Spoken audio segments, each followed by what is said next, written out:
محمد صل على محمد وآل محمد. Respected Maulana, dear brothers and sisters, tonight marks the eve of Ashura, a night of deep reflection, immense sorrow, and profound grief for us all. On this solemn night, we particularly remember the youngest of the martyrs, the 6-month-old Hazrat Ali Asghar alayhi salam, who symbolized the pinnacle of innocence and vulnerability, and yet was shown no mercy by the heartless enemies. His sacrifice and martyrdom serve as a harsh reminder of the cruelty committed against the Ahlul Bayt. O Allah, on this heart-rendering night, we turn to you with heavy hearts. We ask you to grant us the patience and strength that was exhibited by our Imam. Infuse our spirits with resolve and help us to embody the principles for which Imam Hussein alayhi salam gave his life. As we proceed with tonight's program, may our remembrance tonight honor the martyrs of Karbala, and may we always stand for justice, truth, and dignity, no matter the trials we face. Our program tonight will be led by the recitation of the Noble Quran by Brother Razi Hussain, and this will be followed by recitation of English poetry by Brother Muhammad Hussain. And once again, our Majlis tonight will be, inshallah, addressed by our very own Hujjatul Islam, Sayyid Sulayman Hasan Abidi. I would now like to take a moment to share some important community announcements. For the Ashura program tomorrow, the Amal of the day of Ashura will take place starting at 8 a.m. This will be led by our Hujjatul Islam, Sayyid Sulayman Hasan Abidi. This will be followed by the annual downtown procession or Julus. This will take place from 10 a.m. to 1 p.m. Both the start and the end of this procession will be from the Daily Center. Then we have the Majlis for the day of Ashura. This will begin with Salat al-Zuhr at 2 p.m. This will be followed by English and then the Urdu Majlis. And then we will have Ziyarat and then Faqa Shikni. And then finally we will have the Majlis for the Sham al-Ghariba. This will begin with Salat al-Maghrib at 8:40, which will immediately be followed by Salam and Marsiya, then the English, then the Urdu Majlis, and then we will have Salam al-Akhir, and then we will conclude with Matam and Ziyarat. Again, just a reminder with regards to Baitul Ilm's 15th annual blood drive. This will take place on Sunday, July 28th from 10 a.m. to 4 p.m. Also, our registration for the Quran Academy is now open. The fall semester will begin on August 15th. So if you would like to register, please contact Sayyid Kazim Hussain or check out our website. With regards to the Baitul Ilm Sunday School, it is now open for ages 2 to 15. Links for the registration form are on our website under the Sunday School tab. And for more information on the Tarbiyah curriculum, please email the administration at sundayschool@baitulilm.org. And then I have two additional announcements. One is with regards to Baitul Ilm's Tabarruk policy. So, on behalf of the administration, they asked me to make sure that I clarify with all of you that we are not allowed to bring food or other tabarruk without contacting the Baitul Ilm management first. So please understand that that is a policy that we have here. And then lastly, an announcement particularly for the brothers. So the entryway into this hall, going out to the hallway, please note that we have to keep that area open. And so to the extent when I request Maulana to come to the minbar, if you wouldn't mind when we stand up to please move as far forward as possible, as we are expecting a lot of people this evening. At this time, we will begin our program with a recitation of Surah number 3, Surah Al-Imran, verses 169 to 179. I would now like to request Brother Razi Hussain to please come forward at this time. Let's welcome him with the salawat ala Muhammad wa ali Muhammad.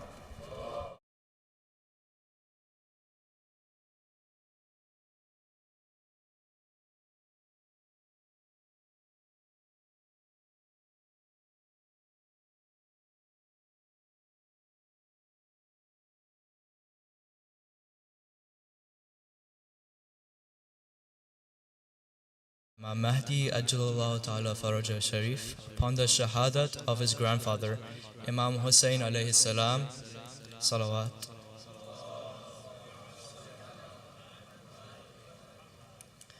And his household and his companions. It is narrated that on the night of Ashura, Imam Hussein recited 2 ayahs from Surah Al Imran, ayah 178 and ayah 179. And for tonight, for the preparation of the calamity which faced him tomorrow. And for tonight, I will be reciting from verse 169 to 179 of Surah Al Imran. Asbuqatan bi salawat ala Muhammad wa ali Muhammad.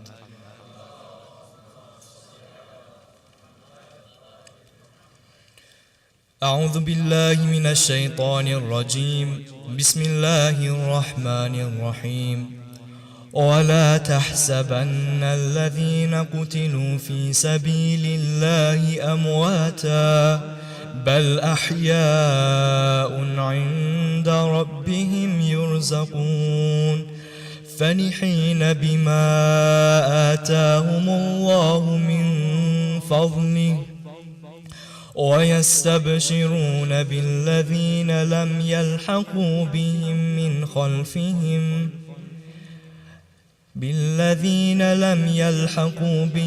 من خلفهم ألا خوف عليهم ولا هم يحزنون يستبشرون بنعمة من الله وفضل وإن الله لا يضيع أجر المؤمنين الذين استجابوا لله ورسول من بعد ما أصابهم القرح للذين أحسنوا منهم واتقوا أجرا عظيما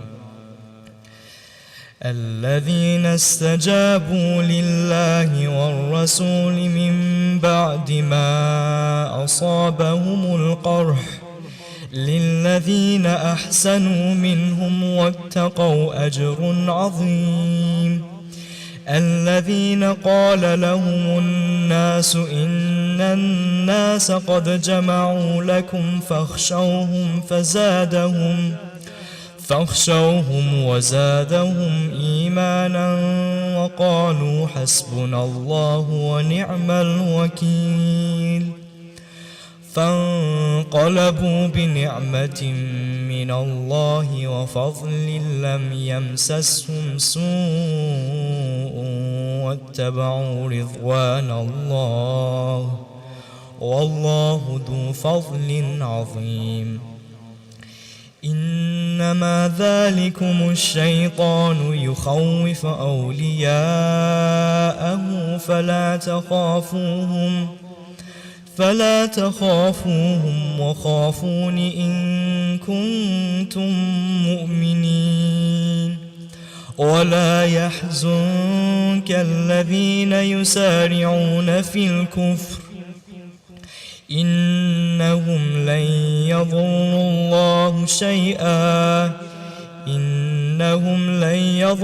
الله شيئا يريد الله ألا يجعل لهم حظا في الآخرة ولهم عذاب عظيم إن الذين اشتروا الكفر بالإيمان لن يضروا الله شيئا ولهم عذاب أليم ولا يحسبن الذين كفروا أنما نملي لهم خير لأنفسهم إنما نملي لهم ليزدادوا إثما ولهم عذاب مهين ما كان الله ليذر المؤمنين على ما أنتم عليه حتى يميز الخبيث من الطيب وما كان الله ليطلعكم على الغيب ولكن الله يجتبي من رسله من شيء وما كان الله ليطلعكم على الغيب ولكن الله يجتبي من رسله من يشاء فآمنوا بالله ورسله وإن تؤمنوا وتتقوا فلكم أجر عظيم صدق الله العلي العظيم صلوات Muhammad, Ali Muhammad. Jazakallah Razi. That was a beautiful recitation for his Sayyid Salamti, for his teachers, and for his parents. Let us all recite aloud salawat. Salli ala Muhammad wa Ali Muhammad. I would now like to request Brother Muhammad Hussein to please come forward at this time.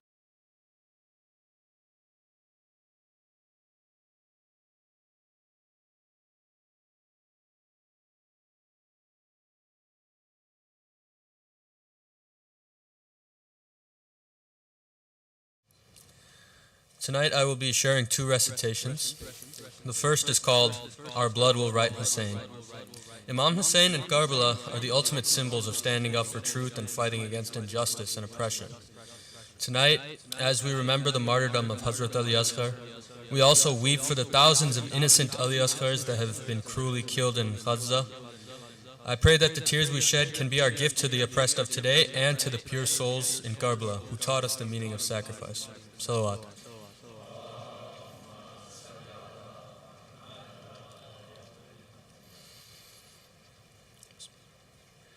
You can bomb us, shoot us, kill us, but we'll never feel the pain.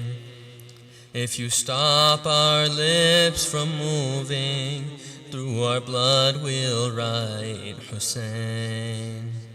Through our blood we'll write Hussein. You can blow us into pieces, just like glass shatters to shards. Every drop of our blood will light up the sky like the stars. You can kill us and our children, we will bear all of the scars. You will never stop our voices, 'cause Hussein lives in our hearts. You can try to do your worst, but all your efforts are in vain. If you stop our lips from moving, through our blood we'll write Hussein.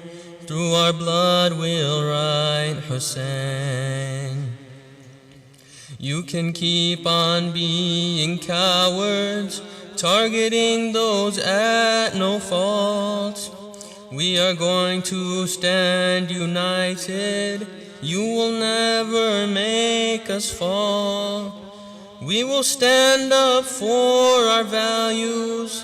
We will never sell our souls. We are following Hussein's path. We will never change our goals. Till the day we die, we promise we will always call his name. If you stop our lips from moving, through our blood we'll write Hussein. Through our blood we'll write Hussein.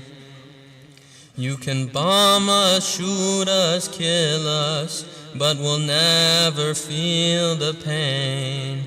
If you stop our lips from moving, through our blood we'll write Hussein. Through our blood we'll write Hussein. Let me ask you why you're killing such a young innocent child. You may try to murder him, but he would turn to you and smile. How can your conscience allow this? Take a look into his eyes. What's he ever done to hurt you?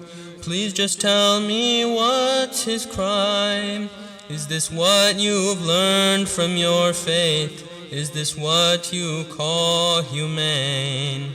If you stop our lips from moving, through our blood we'll write Hussein. Through our blood we'll write Hussein.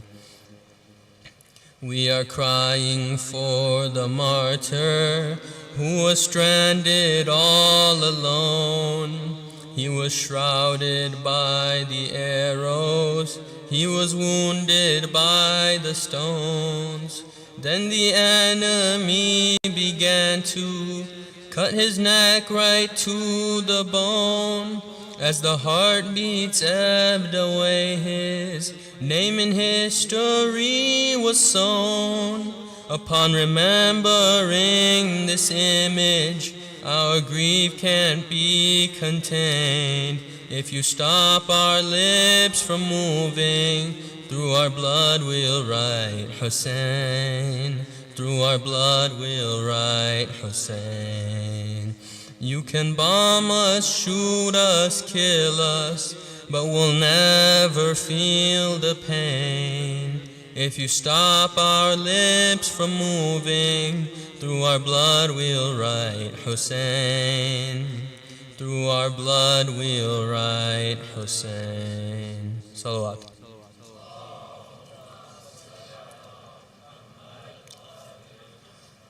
For my second recitation, let's turn our hearts towards Karbala. Imagine Lady Zainab after the Battle of Ashura standing near the martyred bodies of her brothers, Hazrat Abbas and Imam Hussein. Imagine what she is feeling as she stands in Bain al-Haramain. Bain al-Haramain, Bain al-Haramain. The night has fallen on Bain al-Haramain. Zainab is crying near Abbas and Hussein, oppressed and left in shame. All I feel now is pain. Oppressed and left in shame. All I feel now is pain. Bain al-Haramain, Bain al-Haramain. The heat's unbearable, my grief unstoppable, as I stand all alone by the burning tents. All of the sons are left, laid on the battlefield, who'll pick their bodies up and bring them back to me. My sons were martyred by the ruthless enemy. Oh mother, please come and share this pain with me. On the right, my dear Abbas, on the left, Mawla Hussein. Bain al-Haramain, Zainab is crying here, Abbas and Hussein, oppressed and left in shame. All I feel now is pain. Oppressed and left in shame. All I feel now is pain. Bain al-Haramain, Bain al-Haramain. The land of Karbala, the desert and the heat, the final resting place of Abbas and Hussein. The earth is shaking, the skies are crying, the world is mourning, they're enduring pain. Zainab is crying for her brothers and her sons.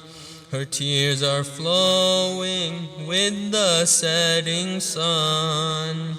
Her heart is aching for her Abbas and Hussein. Bain al-Haramain. Zainab is crying near Abbas and Hussein, oppressed and left in shame. All I feel now is pain. Oppressed and left in shame. All I feel now is pain. Bainul Haramain, Bainul Haramain. The voice of Layla echoes through the night. Where is my Akbar? Did you see him fight? I did, oh Layla. I held him as he died, and only Allah knows my heartfelt sacrifice. Akbar, my son, how will I live without you now? I'll join you soon, my son, this is my sacred vow. Zainab is grieving too, she feels enduring pain. Bainul Haramain. Zainab is crying near Abbas and Hussein, oppressed and left in shame. All I feel now is pain. Oppressed and left in shame. All I feel now is pain. Bainul Haramain, Bainul Haramain. The stars fled from the skies and hiding from my eyes, afraid of what they'll find within my broken heart. O Master of the worlds, looking from high above, see the arms of my Abbas and head of my Hussein. My Lord, I'll have to fight to save our true Islam. Now it's my turn to show them whose daughter I am. Looking from left to right, in the desert I remain. Bainul Haramain.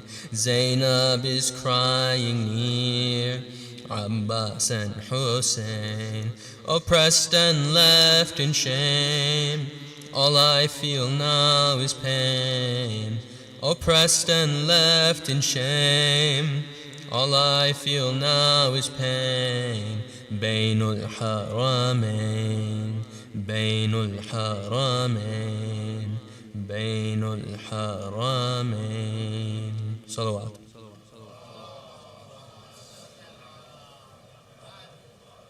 Muhammad. MashaAllah, Muhammad, for his sehat and salamti and khair wa barakat. Let's all recite aloud salawat.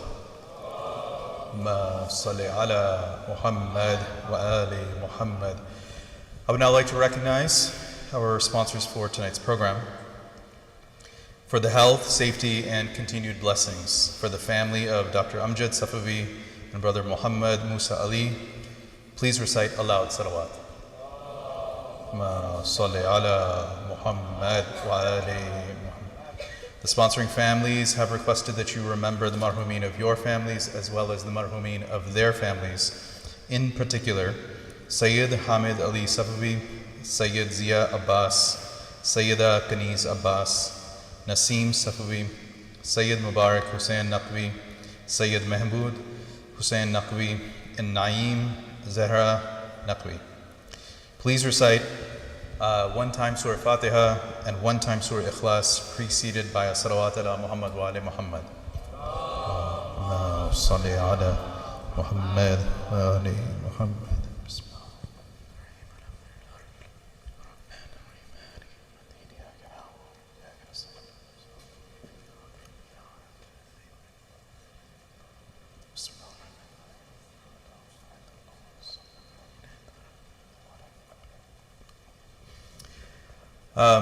Additionally, the sponsors have specially requested for Dua Shifa for the health of a youth in our community as well as a sister in our community. For their speedy recovery, let us all recite one salawat. Allahumma salli ala Muhammad wa ali Muhammad. And I do have a few housekeeping announcements that I just want to go through real quick. First of all, Anyone who is going to be staying for Matam, you are requested to make your way upstairs quietly once the program downstairs is completed. If you are planning to leave, please acknowledge and recognize that there is an emergency warning for a tornado watch. So please, if you are going to go home, just be very, very careful in the parking lot. And also, if you could take a moment just to double check your cell phones to make sure they are mute or on vibrate. And then one final thing, just given sort of the weather conditions outside, we are in the lowest level of Beit al-Ilm, so this would be considered the safest area. Additionally, I would say that for the parents, please ensure that you are with your children. So just in case, God forbid anything does happen, please ensure that you know where your children are at all times tonight. And salawatullah Muhammad wa ali Muhammad. Assalamu alaikum. So just in case of an emergency, obviously the safest place to be is inside the masjid because this is a secure building.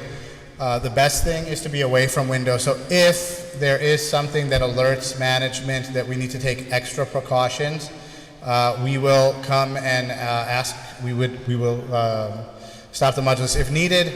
But for men, anywhere away from windows, preferably in this hallway, here in the shoe rooms, those are the safest places, even in the bathroom. For ladies, also same thing, and also in that Sunday school foyer. And if you are leaving, please do so safely. We would really don't want to see children kind of all over the place because things can change in a moment's notice, so please do keep your kids safe. And also, if the weather continues to persist to be bad over the next couple hours, we'll try to make some arrangements to make getting to your cars safe as possible, but we'll update you as necessary.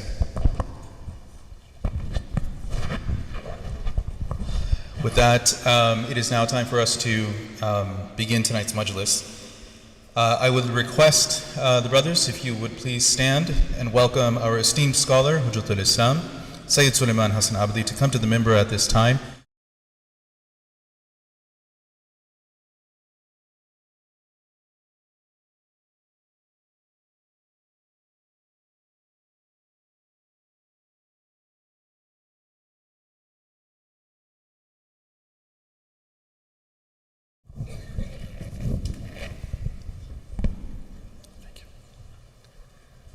Surah Al-Fatiha.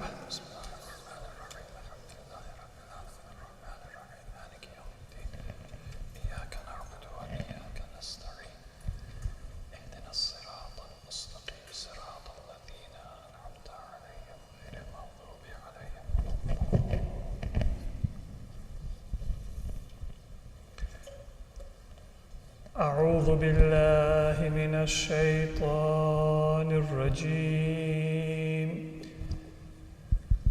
بسم الله الرحمن الرحيم الحمد لله رب العالمين بارئ الخلائق أجمعين والصلاة والسلام على أشرف الأنبياء والمرسلين المبعوث رحمة للعالمين شفيع المذنبين وحبيب قلوب الصادقين سيدنا ومولانا أبي القاسم محمد اللهم صل على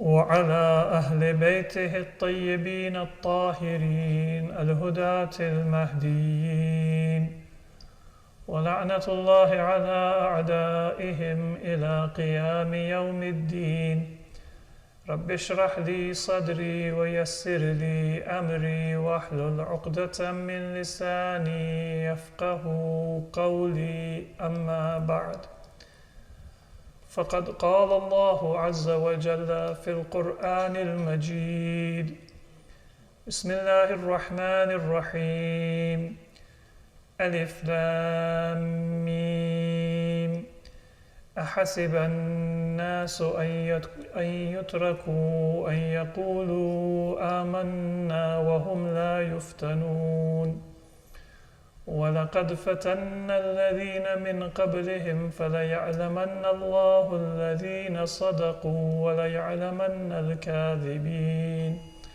صلوا على محمد وآل محمد.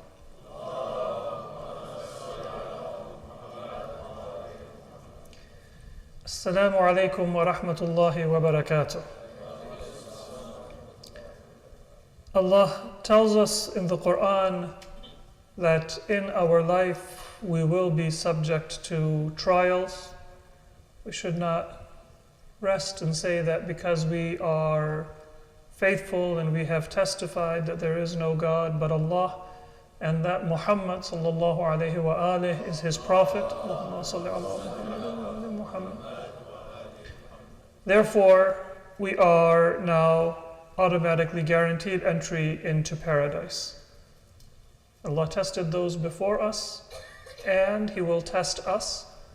فَلَيَعْلَمَنَّ اللَّهُ الَّذِينَ صَدَقُوا وَلَيَعْلَمَنَّ الْكَاذِبِينَ.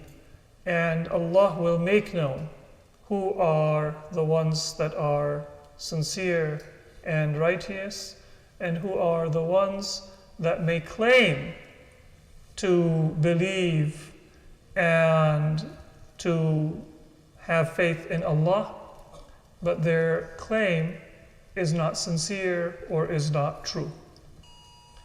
And we have discussed how this relates to one of the key tests that took place in history and continues to the present day about the succession to our Prophet Muhammad after his death. In general, we can say that there are two views. One is the view that, as we discussed in some detail, a group of Muslims came together in a place known as Saqifa Bani Sa'ida, and they chose somebody to be a ruler. The popular imagination portrays it as a kind of consensus and maybe a version of a democratic choice or a popular choice by the Ummah. But authentic narrations, regardless of school of thought within Islam, and we mentioned one narration from the second Caliph, Umar ibn al-Khattab, mentioned in Sahih al-Bukhari, the authentic narrations, they show that it wasn't a popular consultation, and the prominent companions of the Prophet were not present and they did not have a voice, but rather it was a rushed and a very limited number of people who were present and imposed their choice in the name of stability. But regardless, one group says that this was the choice and it was a good choice. And another group says that no, it is Allah who sent His Prophet, and He sent His Prophet with a purpose. And that purpose was not just to send the Quran or to reveal a text or to convey certain rulings of law or certain points of belief and doctrine, but rather it was for this message to be implemented, and through its implementation to solve all of the deepest needs of human society on a spiritual level, on an intellectual level, and in terms of justice in society and in economy and in all areas of human life. And that requires Allah to tell us who is going to be the successor of the Prophet. So this much is well known to a student of Islam. But there are a number of mistakes that people make about the difference between these two different opinions. Some people, they wrongly say that the difference is about who should be the successor of the Prophet. And as we have explained, that is not the essence of the difference. The essence of the split between the followers of Ahlul Bayt and those who did not follow Ahlul Bayt, those who were loyal to their allegiance to Imam Ali ibn Abi Talib alayhi as-salam.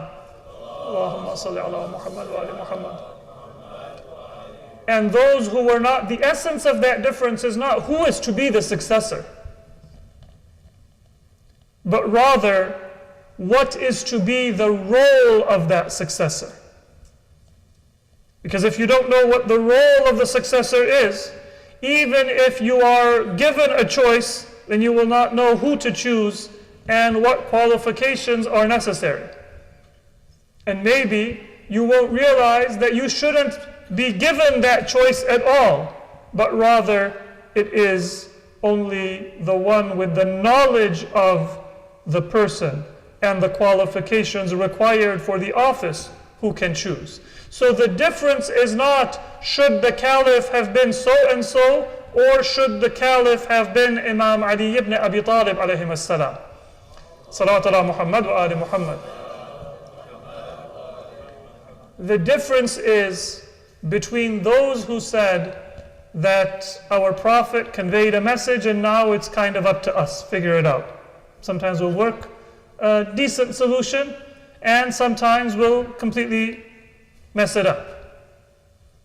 And within that first generation of Muslims, there were civil wars in which tens of thousands of people fought against each other and cursed one another and killed one another.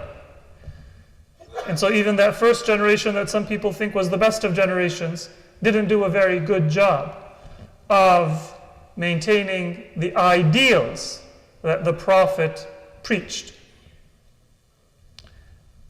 This realization helps us with several common questions that people have. One common question is, why didn't Imam Ali fight and assert his right if he had been appointed by the Prophet? Now, there are many valid answers, and all of them tell us a part of the truth.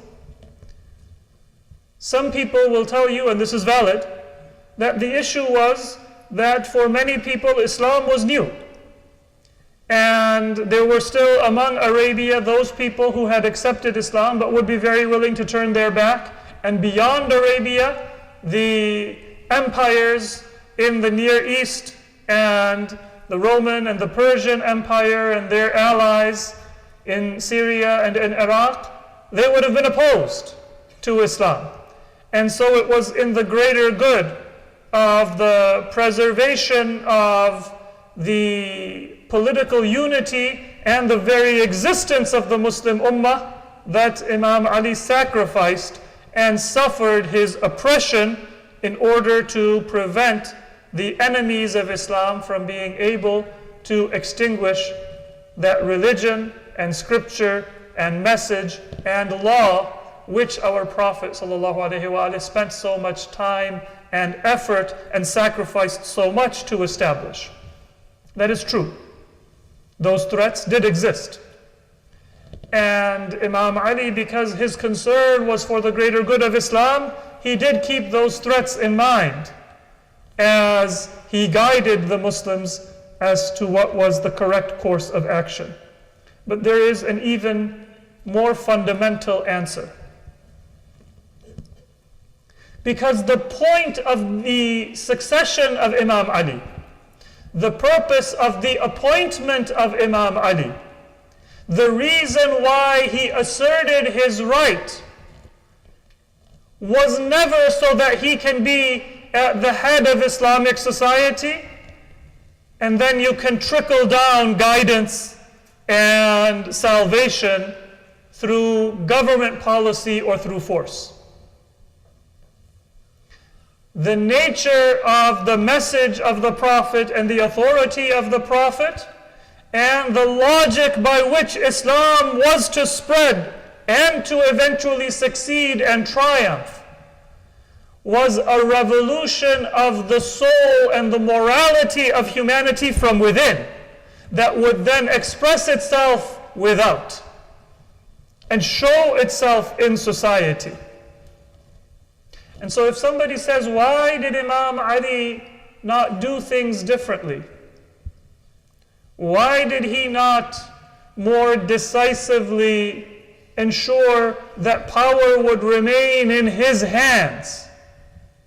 The answer is that you are looking at Islam from the lens, not of the Prophet and the Quran and those who were loyal to the message of the Quran, but rather from the lens of those who think that the Prophet's purpose was to get power and establish power and then maybe do a little bit of good through the exercise of political control.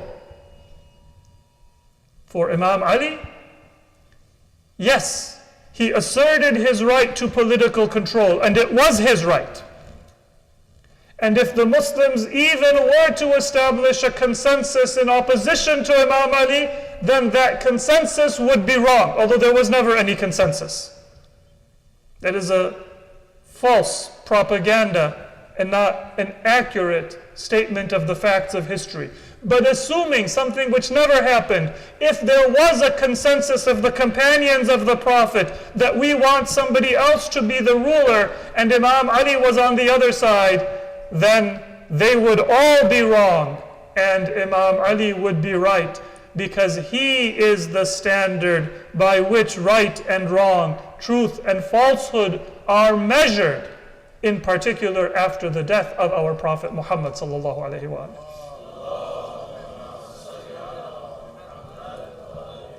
So the basic answer to the question is, why did Imam Ali not do things differently? Is because he was not after power.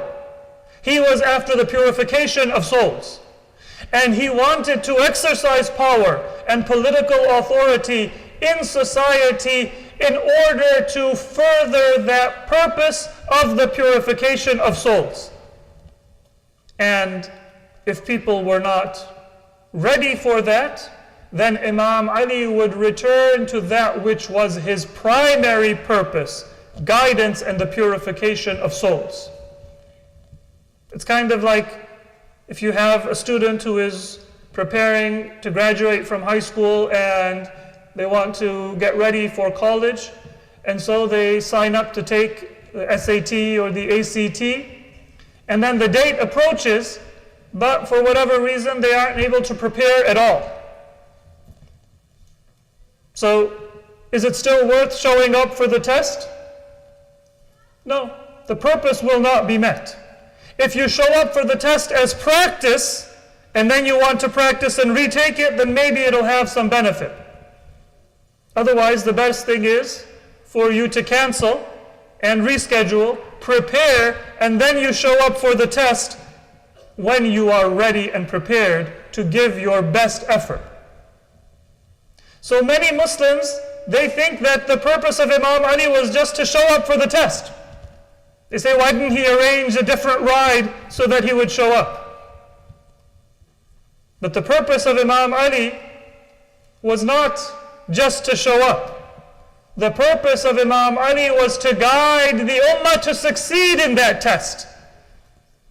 And if they were not prepared, and they had not readied themselves, then if Imam Ali were to administer the test, it wouldn't have a benefit or a purpose. So if somebody says, why did Imam Ali not do things differently? Because you have to understand what was the purpose of Imam Ali. Yes, the threat of the Romans and the threat of the Persians and the threat of those Muslims whose iman was weak and may have been hypocrites or may have been weak in faith, that was there. But the reality is that even those Muslims who may have been Muslims for many years and may in some cases have been among those who accepted Islam in Mecca before the migration, even they were not ready and they were not worthy of Imam Ali alayhi salam. And so he had to go back and build and strengthen the foundations so that his movement would be able to be successful and accomplish its purpose. Salawat ala Muhammad wa ali Muhammad.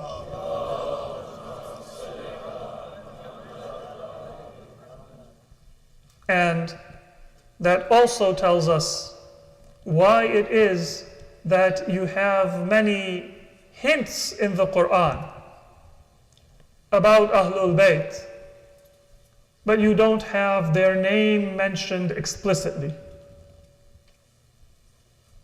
Those hints are not riddles.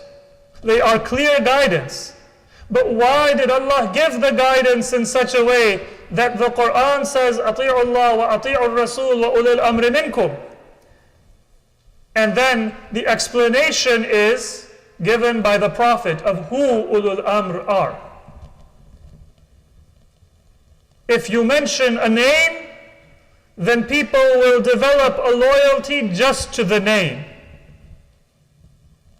And that is why the Quran guides us to Ahlul Bayt by their authority, their rank, their position or honor given to them by Allah, or by the attributes because of which Allah appointed them to be our leaders. إنما يريد الله ليذهب عنكم الرجس أهل البيت ويطهركم تطهيرا.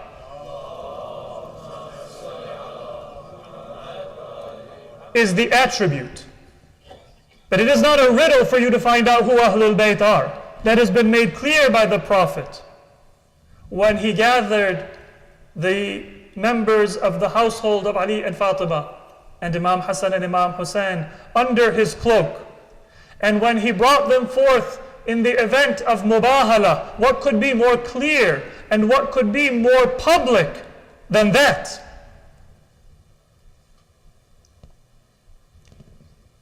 But it was done in this way because Allah doesn't just want you to say that Imam Ali is your Imam.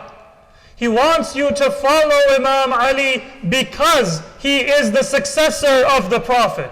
And therefore, if the Prophet explaining the meaning of the verse is not enough for you, then even if Allah were to come and reveal an explicit verse to say that your Imam is Imam Ali, it would not benefit you. Because the whole purpose of his imamat is to succeed and to continue the message of the Prophet. If you're not going to take it from the lips of the Prophet, then you're not going to take it from the revelation of Allah as well. From there, it is now our responsibility to follow the guidance of the Prophet in order to become loyal and worthy servants of the path of Ahlul Bayt. That is the next step. This is another question that people sometimes ask.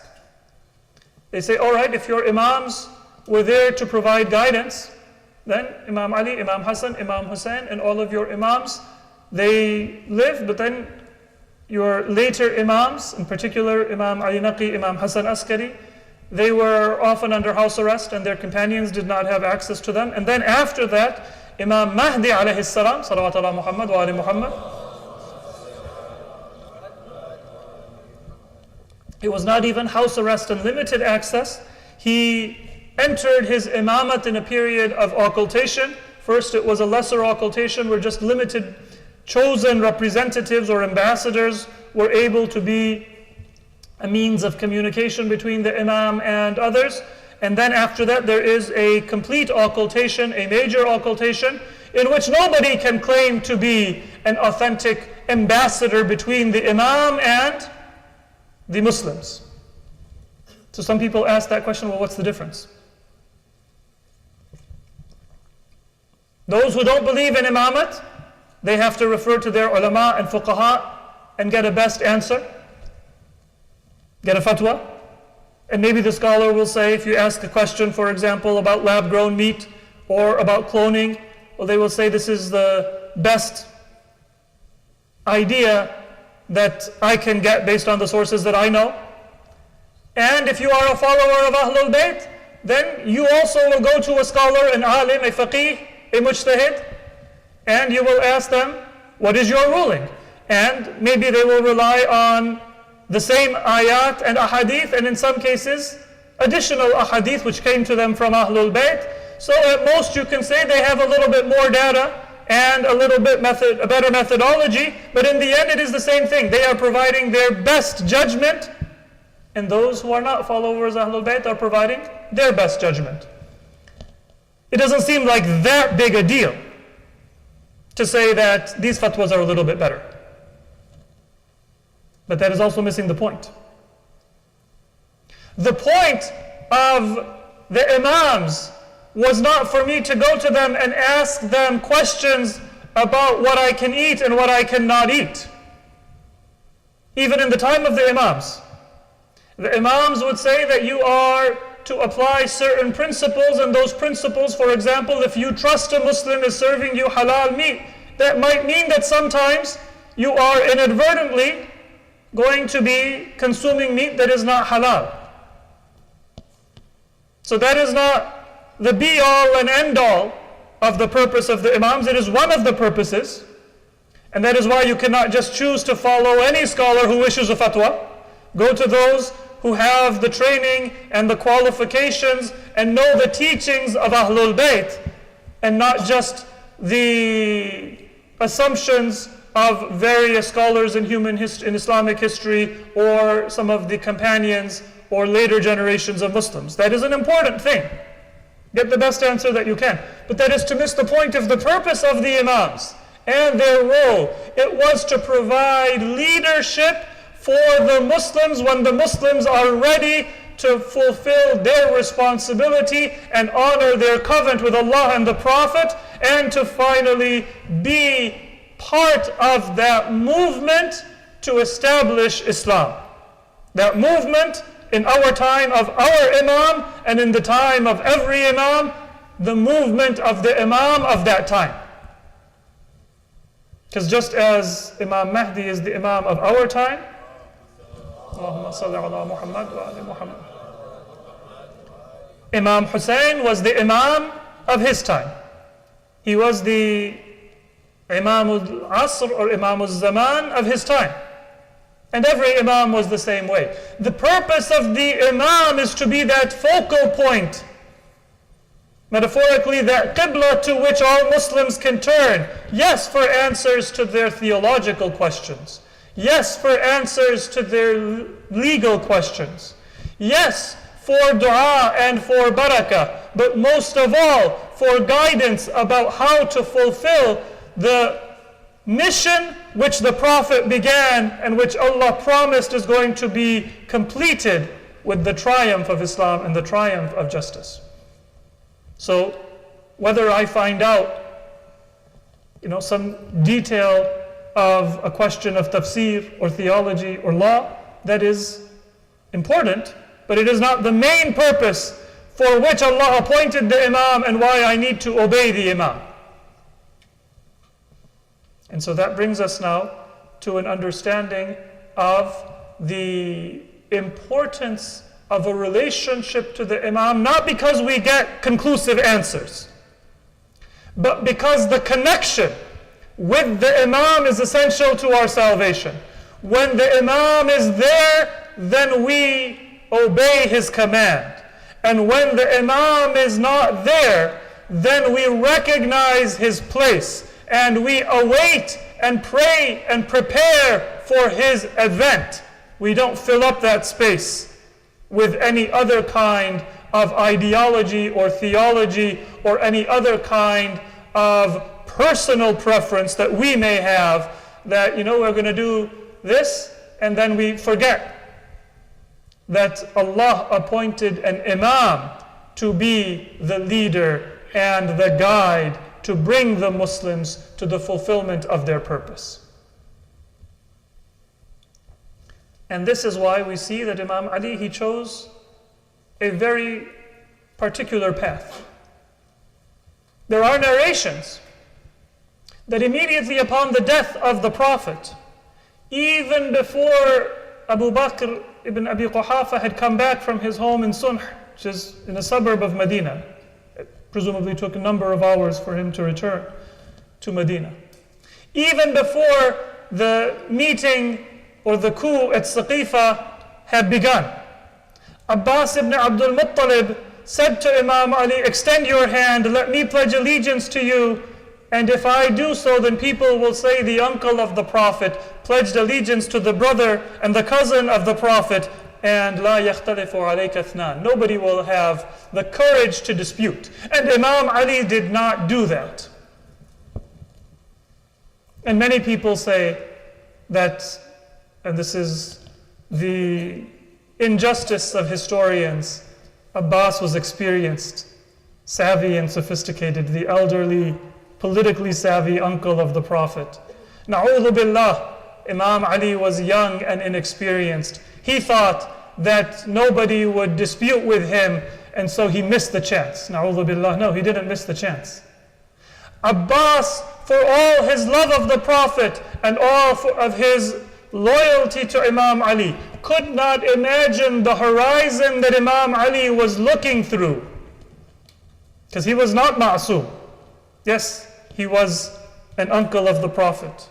Yes, he had a role in providing support to the Prophet and support to Imam Ali after him. But he was a human being with his own experience. It wasn't that Abbas, the elderly uncle, was savvy and sophisticated. Na'udhu billah, and Imam Ali, as a young man of 33, was inexperienced. But rather, Imam Ali, not because of his age, but because he was the Imam, was explaining what needs to be done through a horizon that neither Abbas nor anybody else would ever be able to understand if it was not explained to them by the Ma'soom and by the Imam of their time. Sallu ala Muhammad wa ali Muhammad.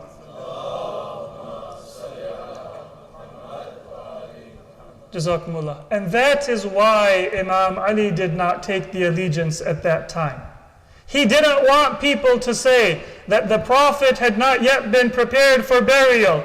Nobody had come to wash and shroud and pray over the body of the Prophet, and already Ali and Abbas were making decisions about the leadership of the Muslims. Imam Ali said, we are going to do things by principle. We are going to establish principles.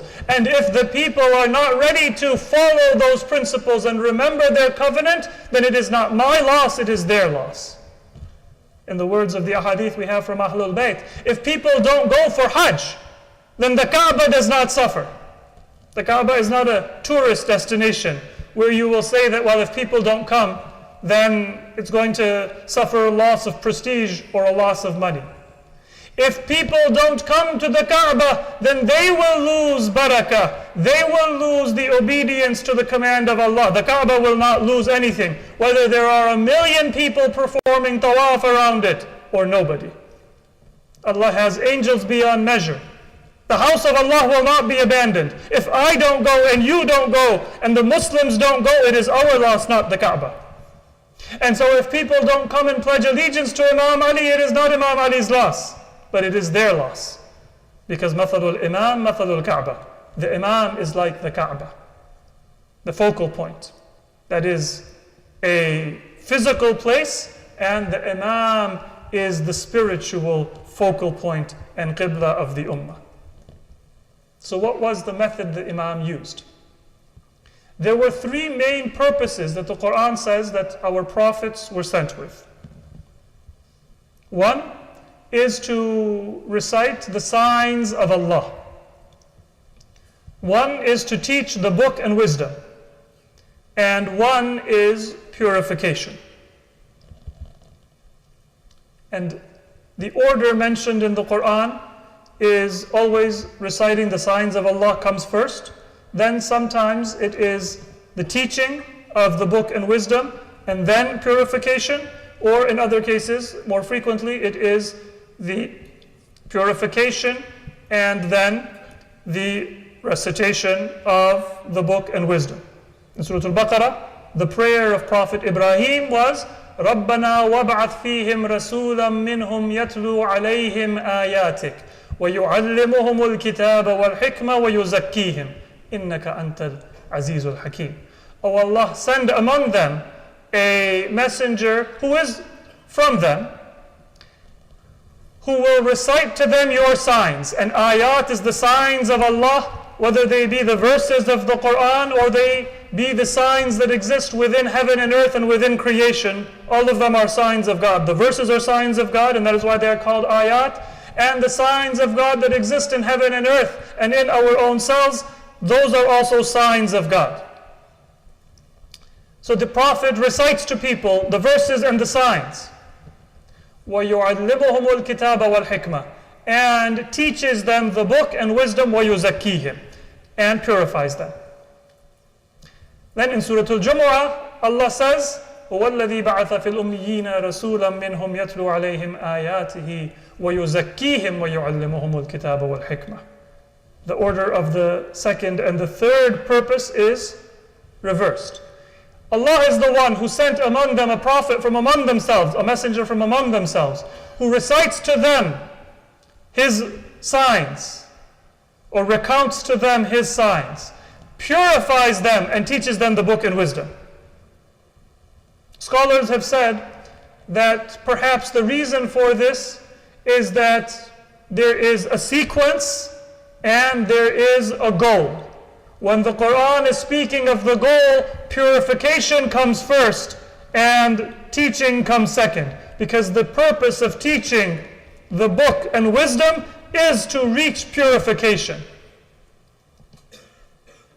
But then sometimes the Quran speaks of the sequence, and in order for purification to result, you need to have teaching and instruction of what it is that you should do, and therefore you have ta'aleem, instruction, and then tazkiyah, purification. So both of them, they come together, and they are mentioned in the Quran, sometimes with purification first and instruction second, sometimes with instruction first and purification second. And this is what Ahlul Bayt, they focused on when the Ummah proved by failing that first initial test that they were not worthy and ready to obey and follow the command of the Imams. Many of us, if we were to describe Islam, and many of us parents, when we want to teach our children about Islam, we often focus on the laws, what to do, and we forget that before we focus on what to do, we have to create a receptive environment for it to be recognized and done well. Then there are some people who are perhaps a little bit more liberal Muslims. They say, well, what does God need of your prayer? Just be a good person. So they think of the environment and the moral priority, but they forget that you need to have guidance as well. That would be like if I give somebody who has never used a power tool, a saw or a powerful tool, and I just tell them, be careful. They've never used that tool. They don't know how to be careful, what is safe, what is unsafe, what are the risks. So I need to tell them, not be careful, but this is what you have to do, this is what you have to avoid.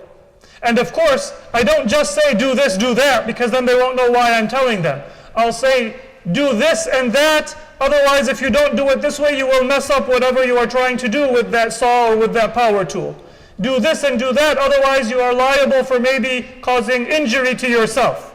So I will tell them the purpose that is comparable to tazkiyah or the moral imperative.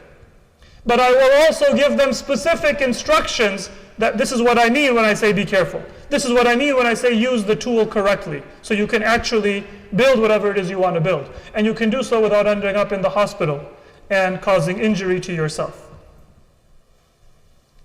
And this is something which many of the Muslims, they never understood the proper balance of. They thought that the prayer in the jama'at or the recitation of the verses of the Quran and the beautification of the recitation, that is enough. In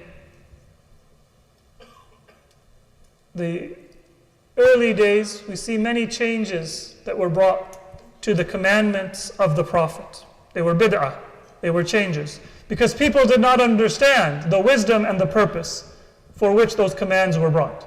But you can see this in the revelation of the verses of the Quran, you can see this in the practice of our Prophet and our Imams, and you can see this in the way in which they conveyed the message of Islam in the face of oppression. So one example is prayer. For you and me, prayer is takbiratul ihram and qira'ah and ruku' and sujood and tashahud and a series of do's and don'ts. For you and me, religion might be a series of commandments and prohibitions. But in Surah Al-Ma'un, which is one of the earlier chapters revealed in the Quran, maybe the 17th chapter according to some counts, first 20 chapters if we are not entirely sure of the exact order of all of the chapters of the Quran. But in Surah Al-Ma'un, what does Allah say is the essence of religion? أَرَأَيْتَ الَّذِي يُكَذِّبُ بِالدِّينِ. Do you see the person who denies this religion, this law, this message? What does the Quran say is the natural outcome of disdain for Islam? فَذَلِكَ الَّذِي يَدُعُّ الْيَتِيمَ وَلَا يَحُضُّ عَلَىٰ طَعَامِ الْمِسْكِينِ. That is a person who deals harshly with the orphan and does not consider it a social obligation to provide for those who are poor and needy. وَلَا يَحُضُّ عَلَىٰ طَعَامِ الْمِسْكِينِ. It's not just that they're not charitable. Maybe, and this is a common thing that you will find, the government shouldn't be in the business of providing social services. If the government were just to get out of our pockets, then we would be charitable and we would solve those problems through personal charity. The Quran gives a message that it is the job of a society to come together through whatever means are at its disposal. It is not just that you should help those who are needy. وَلَا يَحُضُّ عَلَىٰ طَعَامِ الْمِسْكِينِ. That is the job of society, to make sure that nobody is needy and is hungry in their midst. That's the essence of religion. Before all of the other commandments that we have, even the commandment for the daily prayers was not yet revealed. But the Quran says, فَوَيْلٌ لِلْمُصَلِّينَ. According to narrations, prayer was made wajib when? In the Mi'raj of the Prophet. And that is generally held to be just before the hijrah of the Prophet to Medina. Surah Al-Ma'un is revealed years before that. Prayer is not yet wajib, but the Quran is already saying, فَوَيْلٌ لِلْمُصَلِّينَ الَّذِينَ هُمْ عَنْ صَلَاتِهِمْ سَاهُونَ. It's not telling you pray, then you can figure out how to sort it and do it right. Prayer is not yet wajib, but the Quran is saying, woe to those who pray but are negligent in their prayer. So the foundation of prayer is not just do it, because it's not yet wajib. The Prophet was praying. Imam Ali, Ja'far al-Tayyar, Khadija alayhi salam, they were praying. But it had not yet been legislated as an obligation for all the Muslims. That was not to come until years later. And then later, we have Surah Al-Mu'minun. This was a chapter that was revealed in the final years, according to the scholars of Quran, just before Hijrah. So, around the same period in which the prayer was now being legislated. And the Quran, once again, it doesn't focus on the acts of prayer. قَدْ أَفْلَحَ الْمُؤْمِنُونَ الَّذِينَ هُمْ فِي صَلَاتِهِمْ خَاشِعُونَ وَالَّذِينَ هُمْ عَنِ اللَّغْوِ مُعْرِضُونَ وَالَّذِينَ هُمْ لِلزَّكَاةِ فَاعِلُونَ. So now, in that period when the Quran is being made an obligation, Allah says, the mu'minun shall be successful. Those who are humble in their prayer and are averse to that which is vain, and they perform zakat and give alms in the way of Allah.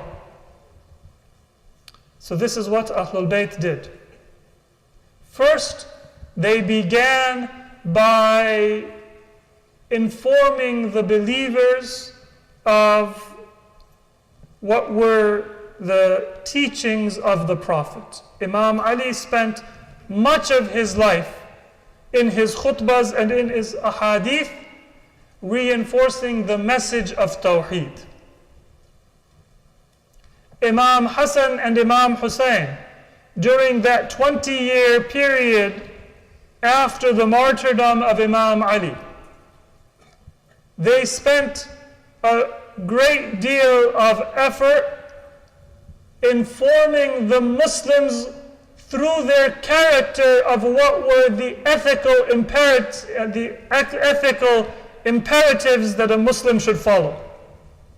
If you want to understand Karbala, remember that Imam Hussein was Imam for 10 years before Karbala. And before that, Imam Hassan Mujtaba was Imam for 10 years after the martyrdom of Imam Ali. And both of them in that 20-year period between the 40th year of Hijrah and the 61st year of Hijrah, they followed the same policy. They had a great deal of limitation from Muawiyah on what they could do. But through their presence in society, through their character and their generosity, they strengthened the moral foundations of the Muslims. So when you read and we hear about the generosity of Imam Ali, that wasn't just generosity, but that was reinforcing the primacy of akhlaq and ethics for Muslims.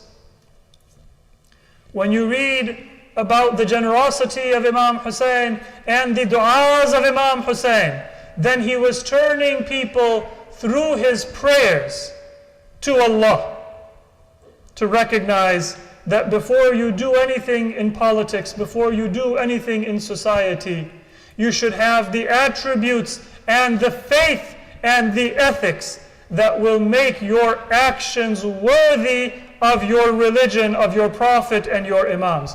And it is only on that foundation that the sacrifice and the struggle of Karbala was built. Sallu ala Muhammad wa ala Muhammad. So what does that mean for us? It means that we should make sure that in our time, we don't think that our duty as a Muslim is just to be individually pious. I pray, I fast, I do my thing. That is not what is important. That is not going to sustain your faith, and that is not going to serve your religion. But rather, we need to come together and to have institutions that reinforce and strengthen our faith. Sometimes when we talk about the importance of Islamic schooling for parents, they say, yeah, but I live in a district with really good schools. And I'm paying a lot of taxes, and so I should benefit from that. Or maybe I can afford a good private school, and I don't want to deprive my children of that opportunity. Or others will say that, well, we have a setup at home, and we can supplement and maintain the Islamic education and environment of our children, even if they go to a secular school or a public school, and so I'm not too worried about it. Other people should worry about it. Was that what we learned from the Prophet? Was that what we learned from the practice of Ahlul Bayt? I got mine, you worry about your stuff? Or was the practice and the message of Ahlul Bayt that it is our job not just sallu, but aqimus salat? That if we have money and ability, الَّذِينَ إِن مَّكَّنَّاهُمْ فِي الْأَرْضِ أَقَامُوا الصَّلَاةَ وَآتَوُا الزَّكَاةَ. They will establish that institution. Maybe I can provide an elite schooling for my children, but if I can spend that same energy and that same time and that same money to provide an Islamic environment that will benefit my child as well, but that will also become an institution that can benefit many other children, then that should be a priority. Otherwise, not just will others suffer, but I too will suffer. and my children and my descendants will suffer if those institutions are not established. And that applies for anything that we do within our communities as masajid, as educational institutions, and as support institutions for our community. You think of your family, but not just of yourself and your children. You think of your family and your children as part of an ummah, and you work to establish what is best for the entirety of that ummah. And perhaps this was one of the reasons why Imam Hussein did not just bring soldiers to Karbala, but he brought his family. This was the practice of our Prophet and the practice of Ahlul Bayt. That when it came time to serve, all would serve. When there was charity, that Imam Ali and Fatima Zahra and even Imam Hassan and Imam Hussein would remain hungry, even as young children, and give charity. When it was time to offer sacrifice on the battlefield, then those nearest and dearest to the Prophet would be at the front of the battle. When it came time to defend Islam, then Imam Hussein came. And those young men trained by Abu al-Fadl al-Abbas for battle were with Imam Hussein. If only we could lay eyes on Ali Akbar in his armor and in his glory. If only we could see the four sons of al-Baneen, Abu al-Fadl al-Abbas and his three brothers, as in their armor, with their sword in hand, would stand guard over Ahlul Bayt. If only we could see the descendants of the household of the Prophet in their courage and in their splendor. But then there were others there. There was the young Qasim, who was not yet an adult. When Imam Hussein prepared him for battle, there was no armor and no helmet that could fit him. And so that young soldier went out to do battle, wearing a cloth turban and a cloth cloak, and nothing else to protect him from the blades and the swords, the spears and the arrows of the enemy, but his own courage. And with that courage he fought. And with that courage he was martyred. And on the eve of Ashura, there was another musibah that's mentioned alongside the tragedy of Qasim. Maybe because both of them were so innocent, that the thought of their martyrdom came together in the mind of Imam Hussein, that when his nephew Qasim said that, "Oh my uncle, am I not among the martyrs?" the first thing that came to the lips of Imam Hussein is that, "Oh my beloved nephew, yes, you will be honored with martyrdom, and even your son Ali Asghar will be a martyr." And maybe Qasim would have said that if I am young, yet I can walk, I can lift arms, I can go to the battlefield, how will Ali Asghar be martyred? A 6-month-old child that cannot stand up, that cannot speak, that cannot walk. And then the most difficult thought entered into his mind. Ali Asghar will be in the tent with the women. "Tell me, O uncle, will the enemy attack the tents?" And Imam Hussein said, "Yes, yes.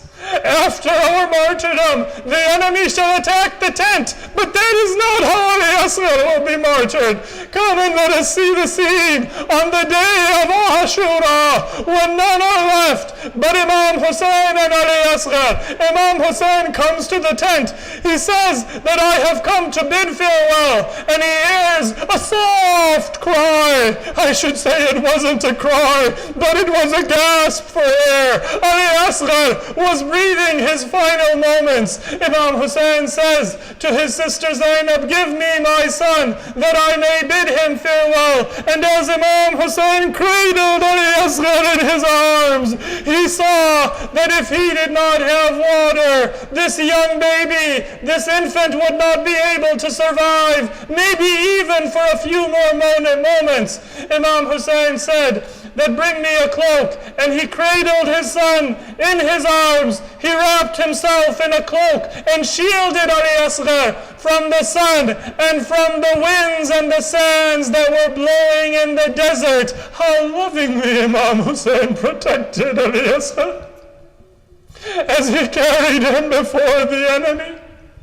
And he said, Ya qawm, in lam tarhamuni farhamu hadha at-tifl. O enemy, if you have no mercy for me, I don't ask water for you, but have mercy on this child. أَمَا تَرَوْنَ كَيْفَ يَتَلَظَّى عَطَشَاهُ. Do you not see as he gasps for water and the life is being sniffed out of his body?